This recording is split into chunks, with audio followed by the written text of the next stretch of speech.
Fala, heróis, beleza? Como é que vocês estão? Tudo bem com vocês? Eu espero que sim. Já tá na área, chegando com mais vídeo aqui pra vocês, pra gente continuar a nossa review marota aqui do live action de Yu Yu Hakusho. E hoje vamos fazer um review duplo aqui, tá? Porque a gente vai falar do episódio 2 e 3. Por quê? Porque eu já vou adiantar que o episódio 2 é um episódio bem tranquilo, não tem muito rebuliço, não tem muita coisa pra analisar, pra falar a verdade, porque é um episódio que tá bem coerente ali com o anime, com certas mudanças aqui e outra ali, mas é o que tá mais de boa, né? Porque como já vimos, no caso do episódio 2, ele já começa já com o Gouki, né? O Gouki ali na sua forma humana ali, né? Disfarçado de humano no meio das pessoas, utilizando a bola Gaki para atrair as crianças ali, né? E roubar o espírito delas. Até aí tudo bem, tudo bom, tá igualzinho no anime, como a gente já sabe. Mas lembra que no anime, né, o Yusuke estava aprendendo o Leigan na escola ainda, né, quando ele queria dar queria dar uma descontada naquele professor chato que vivia pegando no pé dele, e aí aparece o Koema, né, o Koema bebê, e ensina o Yusuke a bater no professor ali, sem que ninguém perceba, né, ensinando o Leigan, que era uma maneira bem rápida e simples que ninguém ia perceber. Na versão aqui do live action, né, a gente viu que o Yusuke estava treinando o Leigan na sala do Koema ali, né, e o Koema pegando no pé dele ali, tirando uma onda, e o Yusuke lá se matando para tentar aprender o Leigan. E te falar que essa foi uma das poucas cenas assim que eu posso dizer que foi um pouco engraçada, né, porque como vimos a série tá bem focada mais no dark e na ação do que no drama e no humor, né, mas vamos ver se isso vai mudando no caminho. Porque nisso, Koema apresenta já para Yusuke os yokais Gouki, Kurama e Riei, que são os responsáveis por ter roubado os 3 tesouros espirituais. Depois que Koema deu as instruções para o Yusuke, o mesmo estava lá conversando com a Botan no hospital, e aí eis que surge Kuwabara e questiona o Yusuke o porquê de tudo aquilo, né, e a conversa. E aí a Botan acaba puxando o Yusuke de canto, porque ele estava falando demais perto do Kuwabara. Só que aí o Kuwabara acaba mencionando para os amigos dele que o Yusuke estava acompanhado de uma garota, que só ele conseguia enxergar. Nisso, a gente pode até remeter à série do anime, né? Que os amigos ficam assustados quando o Kuwabara vê fantasmas e espíritos, porque ele é uma pessoa mais sensitiva, né? E o Yusuke e Botan andam pela cidade atrás de pistas sobre o Gouki, e aí vão até o restaurante da Keiko, e lá eles encontram o pequeno Masaru, o pequeno garotinho lá que o Yusuke salvou do atropelamento. E aí o pequeno Masaru se diz estar preocupado, porque as crianças da sua idade estão desmaiando e ninguém sabe o que está acontecendo. E o Yusuke então resolve ir até o lugar onde Masaru indicou, e lá encontra um cara um tanto que suspeito. O suspeito em questão era Gouki, que estava disfarçado na sua forma humana. E surge o grande Gouki, todo bravo com seus chifres e aquele CGI, que até que ficou bacana, né, para mostrar um monstro ali, ficou bem bacana, não tem muito o que reclamar daquela cena não, porque no geral a luta dura pelo menos ali uns 5 minutos, com muitas cenas de ação, e Yusuke finaliza o Gouki fazendo a mesma técnica que usou no anime, né, colocando um pedaço de ferro lá na boca dele, lá pra travar a boca dele, dá um Leigan, queima-roupa dentro da boca dele, e aí acaba eliminando o yokai de uma vez por todas. Só que no meio daquela confusão tinha alguém que estava assistindo toda a luta. Na verdade, quem estava ali na espreita assistindo era Kurama. Só por cargo de curiosidade, eu fiquei meio assim, porque o ator que fez o Gouki, ele tinha uma cara assim que não parecia muito de japonês. Eu pensei, mano, esse cara tem uma cara de BR, que não sei porquê. E na dúvida fui acabar e pesquisei, e acabei descobrindo que o ator se chama Katsuya Hideto. E sim, ele é japonês puro mesmo. E ele é ator e dublador de várias séries de anime também, e além do Gouki que ele fez aqui no Yu Yu Hakusho. Inclusive, ele já fez e participou de várias séries de Kamen Rider, olha só. Mas como eu disse, a luta do Yusuke contra o Gouki ficou até bacana, ficou bem legal. Já na mansão Tarukani, temos aquela cena triste da Yukina sendo torturada pelo velhote lá para que chorasse, né, e criasse mais joias. Oh, que raiva daquela cena. Mas eu achei legal que lembrar do subordinado do Tarukani, que cuida da Yukina, curando seus ferimentos, né, e tratando dela escondida, por estar comovido com ela, por ela lembrar uma irmã mais nova dele. E pior que a gente já sabe onde isso vai dar, né? Agora vamos falar do momento em que Riei usa a espada Koma. Sim, existem umas diferenças bem significativas aqui. A mesma tem um poder diferente da versão do anime, que seria ter o poder de dar uma habilidade a quem usa. E em troca desse poder, ele teria uma dor alucinante, uma dor fora do normal. E se fosse capaz de resistir à dor, poderia usá-la. E foi o que aconteceu. E aí foi lá, fez o que tinha que fazer e acabou se cortando com a espada Koma e sentiu a dor e resistiu. Porque na versão do anime, a espada Koma ela só servia para transformar os humanos em yokai e nada mais, só isso mesmo. O propósito do Riei do anime era uma proposta assim um tanto até que chula e tonta, para falar a verdade. Porque pra quem não sabe, o Riei no mangá era para ser só mais um inimigo que o Yusuke ia derrotar e depois ele sumiria na história. Mas o personagem Riei caiu no gosto do público que lia os mangás na época. E aí a editora fez com que o Yoshihiro Togashi, o criador, o mantivesse no grupo. E o que a espada Koma fez? Ela abriu o olho na testa de Riei sem precisar da ajuda do cirurgião das trevas, do Shiguri, que a gente só ia ver só lá na temporada dos Três Reis do Makai. Fazendo até que no futuro, caso o live action chegasse até lá, não precisasse adaptar o cirurgião das trevas nesse momento. E te falar, nesse seriado live action não faria o menor sentido o Riei ter como objetivo sair transformando todo mundo em yokai, sendo que na verdade ele queria o poder do Jagan para si, que era o seu objetivo de usar o terceiro olho para encontrar sua irmã Yukina e o País de Gelo. Só não sei se vão mencionar o País de Gelo, mas que era para encontrar sua irmã, sim, era para encontrar sua irmã. Em um outro momento ali, o Kuwabara encontra o Yusuke e a Botan mais uma vez fofocando ali, contando sobre os problemas e o caso dos 3 tesouros sagrados. E o Kuwabara acaba ouvindo tudo e ficando mais apreensivo e curioso em querer se enturmar ali no meio. E no final da conversa, o Yusuke tenta acender mais um cigarro para dar uma pitada e não consegue. A gente percebeu que ele só fumou no primeiro episódio. Nos outros episódios eu tô vendo que ele não vai conseguir fumar nunca mais. Então estão vendo, né, garotos? Longe dos cigarros. Bom, sobre o Kurama e o Espelho das Trevas, vou ser bem sincero com vocês, não tem muito o que falar. Está exatamente igual ao no anime. O Yusuke segue o Kurama e acaba encontrando ele no hospital onde a mãe do Kurama está internada. E lá o Kurama explica toda a situação, sua história, o motivo de ele ter roubado o espelho. E era o desejo para poder fazer a sua mãe ficar curada novamente. E aí rola tudo que a gente viu no anime, né? Claro que de uma maneira mais diferente, com os efeitos especiais. E a situação acontece dentro do quarto da mãe do Kurama e não no telhado, né, do hospital como era no anime. Até o Kuwabara aparece no momento também, mas ele não participa. A conversa ali fica só entre o Yusuke e o Kurama. E no final, eles acabam salvando a mãe do Kurama, porque cada um só deu 50% da sua vida, né? E aí, a mãe do Kurama fica bem, ele fica agradecido e entrega o espelho. E aí, estando tudo bem, todo mundo feliz, o Yusuke e o Kuwabara vão embora no melhor estilo bad boy arruaceiro para comer lame. Só que aí no final do episódio temos Riei utilizando o Jagan para rastrear a presença de Yukina, mas na verdade ele acaba encontrando um dos capangas de Tarukano que estava levando consigo uma das joias que a Yukina solta ao chorar. E nisso Riei vai até o local onde está o carro e a joia da Yukina. Ele não consegue nada ali, mas conseguiu informações onde a Yukina estaria presa, na mansão Tarukane. E o Tarukane, puto da vida, fala com o Sakio sobre o ocorrido, mas no mesmo acalma o Tarukane e diz que vai resolver esse problema para ele. E nisso, ele acaba chamando os irmãos Toguros para ajudar.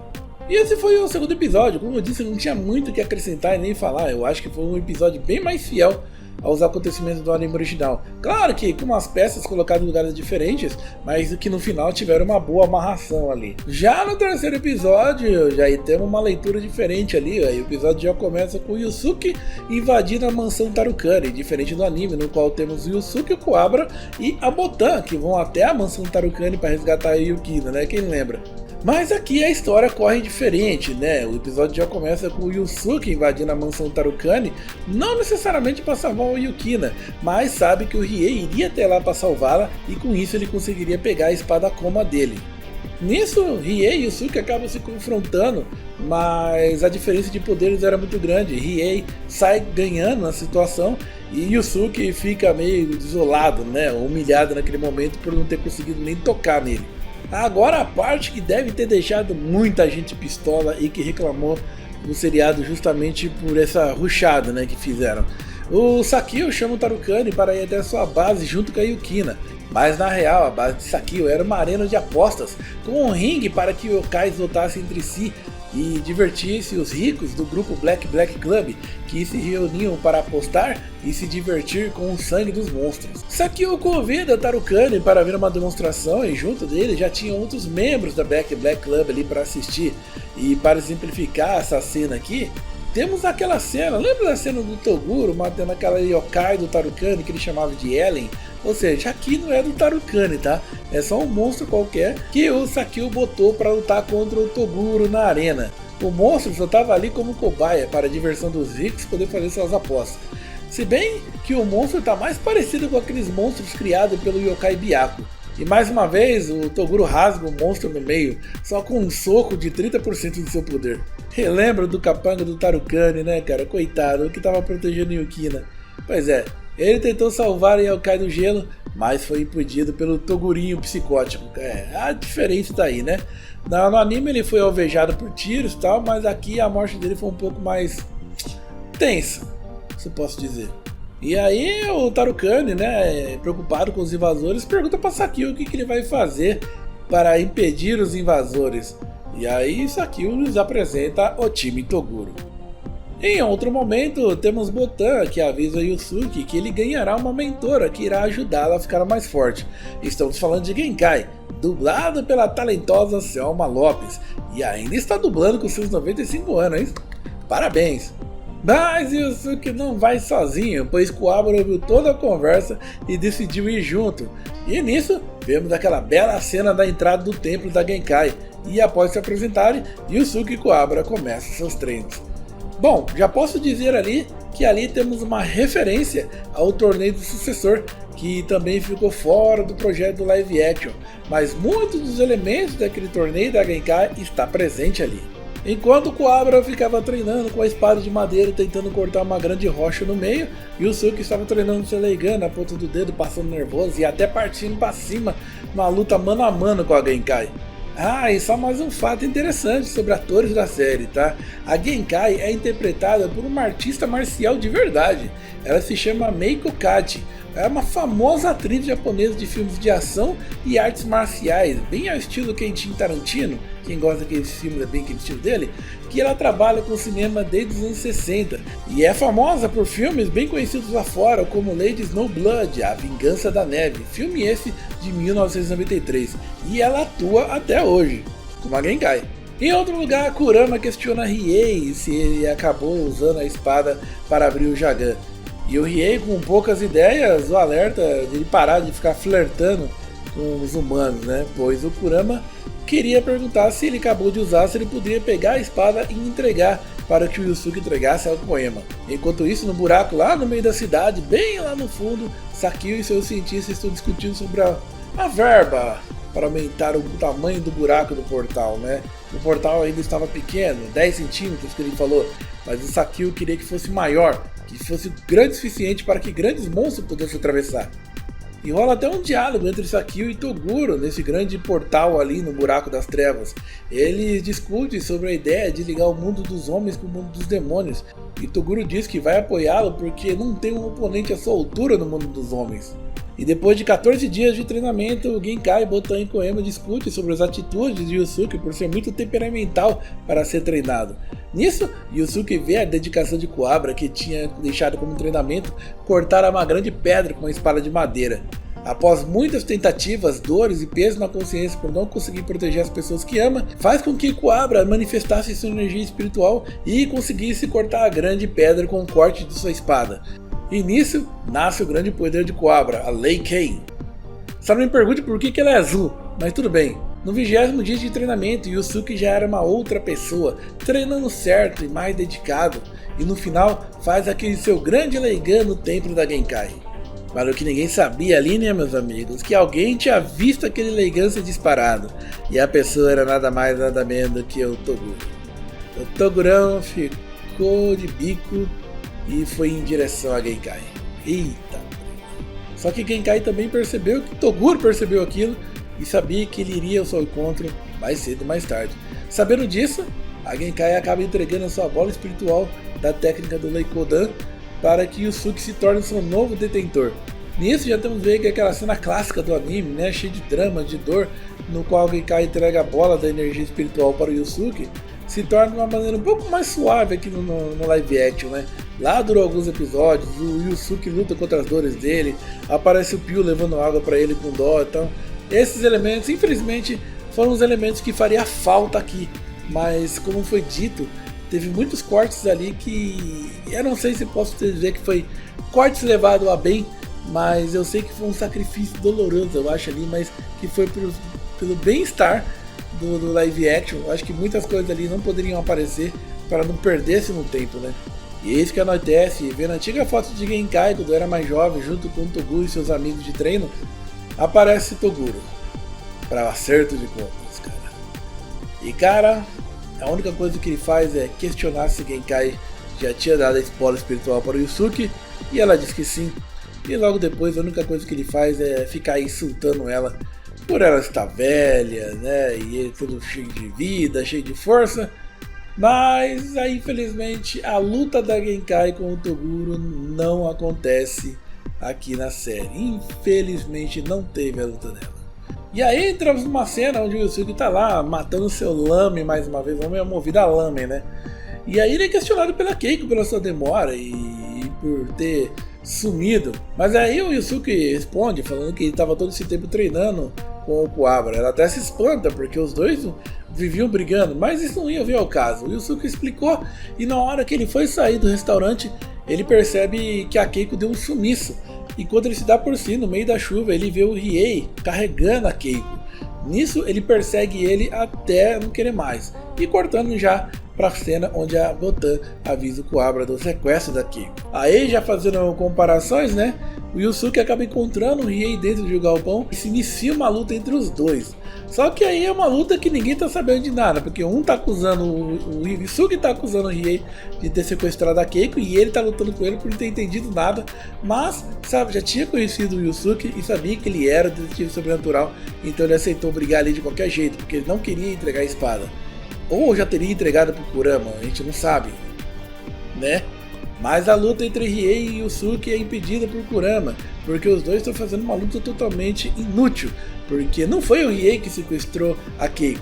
E aí vem muitas explicações. E aí os problemas foram esclarecidos, Kurama diz onde Keiko e o Kino estão, e eles precisam aceitar um convite para ir até a Ilha das Trevas. Kuwabara aparece e se junta ao grupo, e rola aquela desavença, tá? Entre o Kuwabara e o Riei. Não tão engraçado como a gente está acostumado, mas rola. Só que muito rápido. O quarteto vai então até um navio que irá levá-los para a Ilha das Trevas. E naquele instante, muda-se a cena para o Toguro, em que ele acabou de derrotar a Genkai. Infelizmente, como disse, não teve a luta, já mostra a Genkai lá desfalecida. Bom, esse foi o review dos dois episódios, tá? Eu não quis me esticar muito porque eu acho que não haveria motivo, né? Eu dei uma revisada porque é sempre bom a gente revisar isso aí para ver se o que eu vi foi o mesmo que vocês viram, o que eu penso é o mesmo que vocês pensaram, e a gente possa entrar num acordo, né, sobre as ideias. Porque uma coisa, eu não sei se vocês vão concordar comigo nesses tópicos que eu vou falar agora para finalizar. Uma coisa é que esse rush da série complicou muito é a questão da, não posso dizer, é a questão da essência da amizade entre os personagens, o elo de amizade dos personagens, né? Por exemplo, o Yusuke e o Kuwabara a gente já sabia que os dois já se conheciam, já brigavam, tudo mais. Então é aceitável que a amizade deles seja rápida, concordam? Só que a aparição da Genkai, a amizade com ela, esse vínculo de amizade com ela se torna muito rápido. Apenas em 20 dias, e dou a desculpa que em 20 dias elas já estão bem íntimos, dizer assim, de mestre e aluno, né? Tem a questão também, já o Kurama ele já conversou com o Yusuke, então já sabe que já tem uma amizade, mas o Riei ele aceita muito fácil a amizade entre eles, né? Se bem que no arco do Suzaku, o Riei aceita um pouco fácil também a amizade deles, né? Mas eu acho que esse rush atrapalha, eu acho que não tanto mais o roteiro, mas atrapalha mais no roteiro na parte de vínculo com os personagens, né? A amizade dos personagens. Tem personagens que demoram vários episódios para se tornarem amigos. Aqui já foi mais rápido, mas a gente sabe muito bem. 5 episódios, e eu creio que a Netflix não imaginou que a série ia dar tão certo, senão ela teria investido um pouco mais na série, né? Mas enfim. Outra coisa que eu vou pegar no pé também, mais uma vez, como eu já tinha comentado, a trilha sonora. Esses foram os episódios que eu senti falta, muita falta de trilha sonora. Eu quase não ouvi música, né? Eu não sei se a intenção da direção era essa, mas eu acho que sim, vou repetir.